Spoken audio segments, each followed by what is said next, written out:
नमस्कार, मैं स्वाति आपके अपने चैनल इंडियन माइथोलॉजिकल स्टोरीज में आपका स्वागत करती हूँ। आज आपको कार्तिक पुराण का 9वां अध्याय सुनाने जा रही हूँ। 8वें अध्याय में आपने सुना कार्तिक व्रत के उद्यापन के वर्णन के बारे में। इस अध्याय में हम तुलसी के महात्म्य के बारे में जानेंगे। राजा पृथु ने कहा, हे मुनीश्वर नारद जी, आपने कार्तिक माह के व्रत में जो तुलसी की जड़ में भगवान विष्णु का निवास बताकर उस स्थान की मिट्टी की पूजा करना बतलाया है, अतः मैं श्री तुलसी जी के महात्म्य को सुनना चाहता हूँ। तुलसी जी कहाँ और किस प्रकार उत्पन्न हुई, यह बताने की कृपा करें। नारद जी बोले, राजन, अब आप तुलसी जी की महत्ता तथा उनके जन्म का प्राचीन इतिहास ध्यान पूर्वक सुनिए। एक बार देवगुरु बृहस्पति और देवराज इंद्र भगवान शंकर का दर्शन करने कैलाश पर्वत की ओर चले। तब भगवान शंकर ने अपने भक्तों की परीक्षा लेने के लिए जटाधारी दिगंबर का रूप धारण कर उन दोनों के मार्ग में अवरोध उत्पन्न किया।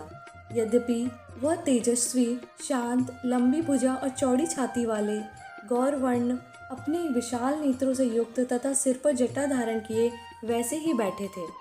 तथापि उन भगवान शंकर को ना पहचान कर इंद्र ने उनसे उनका नाम व धाम आदि पूछते हुए कहा कि क्या भगवान शंकर अपने स्थान पर हैं या कहीं गए हुए हैं। इस पर तपस्वी रूप भगवान शिव कुछ नहीं बोले। इंद्र को अपने त्रिलोकीनाथ होने का गर्व था। उसी अहंकार के प्रभाव से वह चुप किस प्रकार रह सकता था।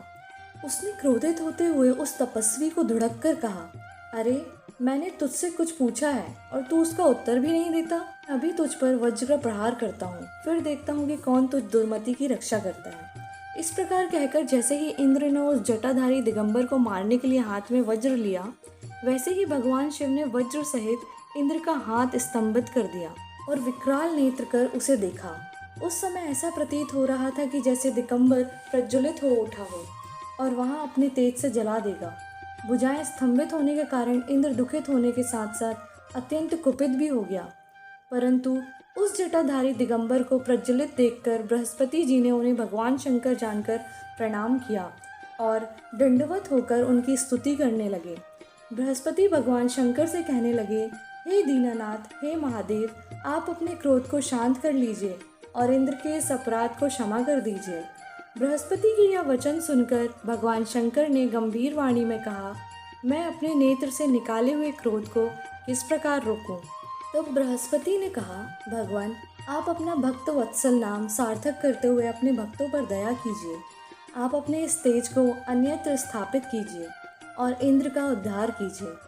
तब भगवान शंकर गुरु बृहस्पति से बोले, मैं तुम्हारी स्तुति से अत्यंत प्रसन्न हूँ। तुमने इंद्र को जीवन दान दिलवाया है। मुझे विश्वास है कि मेरे नेत्रों की अग्नि अब इंद्र को पीड़ित नहीं करेगी। बृहस्पति से इस प्रकार कहकर भगवान शिव ने अपने मस्तक से निकाले हुए अग्निमय तेज को अपने हाथों में ले लिया और फिर उसे क्षीर सागर में डाल दिया। तत्पश्चात भगवान शंकर अंतर्ध्यान हो गए। इस प्रकार जिसको जो जानने की कामना थी, उसे जानकर इंद्र तथा बृहस्पति अपने अपने स्थान को चले गए। इसी से 9वां अध्याय समाप्त होता है। अध्याय 10 में जानेंगे कि जब भगवान शंकर ने अपने मस्तक के तेज को क्षीर सागर में डाला तो उस समय क्या हुआ।